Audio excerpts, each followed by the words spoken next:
finalizar, vamos para os vinhos doces, né? Eu conheço mais que o vinho de sobremesa, do Porto. E você só toma ele depois, assim, depois da refeição, depois do almoço, depois do jantar? Como que funciona?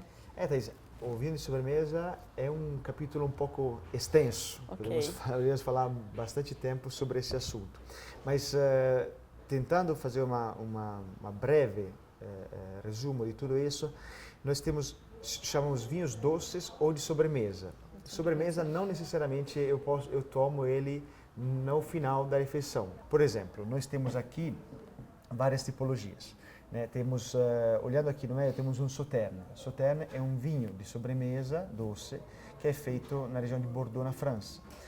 Posso ele tomar no final da refeição com uma sobremesa? Posso, mas se costuma também tomar com queijos.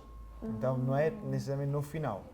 E na França, por exemplo, tem a cultura de tomar uma tacinha de Sauternes com uma terrine de foie gras, que normalmente a terrine de foie gras se serve no começo. Né? Como entrada. Sim. Então se dá uma entrada de terrine de foie gras com uma tacinha de Sauternes. Depois se passa para o resto dos vinhos tintos. Então, é um vinho doce? Pode ser chamado de vinho de sobremesa? Também pode, porém, não necessariamente eu só tomo no final. Né? Outro exemplo, esse vinho aqui, que está aqui do teu lado, é um Porto branco. Né? Existem vinho do Porto tintos, mas também tem uma versão branca. Vinho do Porto branco, posso eu tomar com queijos? É incrível, fica muito, muito bom. Com um gorgonzola, um Stilton, poderia ser queijos azuis, poderia ser incrível, interessante. Mas também no Portugal se costuma tomar como aperitivo, né? Uma tacinha de vinho do Porto branco antes das refeições. Então aqui temos vários tipos. Temos um espumante, por exemplo, feito com uva moscato. Né? Então se pega a uva moscato, uma uva aromática, bem perfumada, e se espumantiza. E vira um espumante com 5% de álcool, muito perfumado, bem fácil de beber.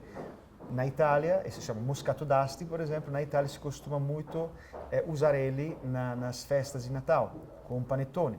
Né? Panettone, Moscato d'Asti é um clássico. Panettone, Pandoro, com todas as sobremesas italianas de Natal, o Moscato d'Asti é o companheiro de todas as comemorações.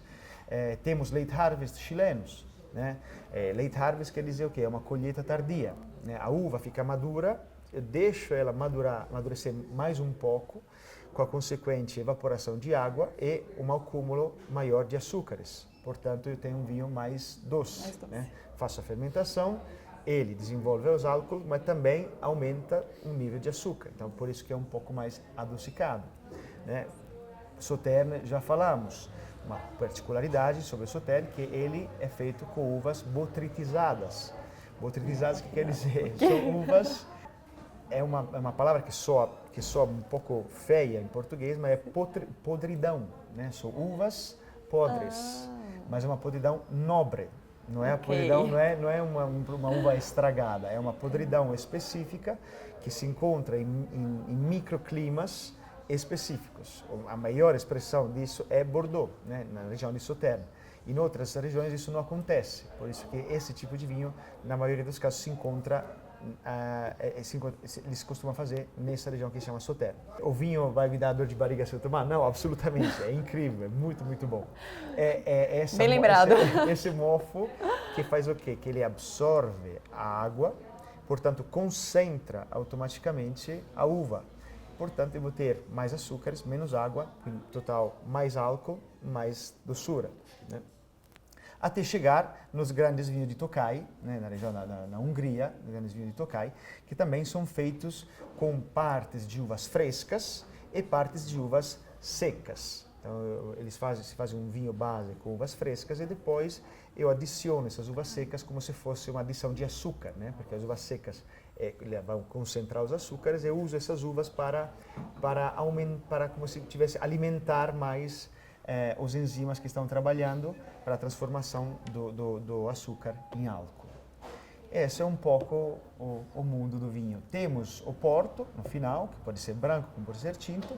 Esse faz parte da categoria dos vinhos fortificados.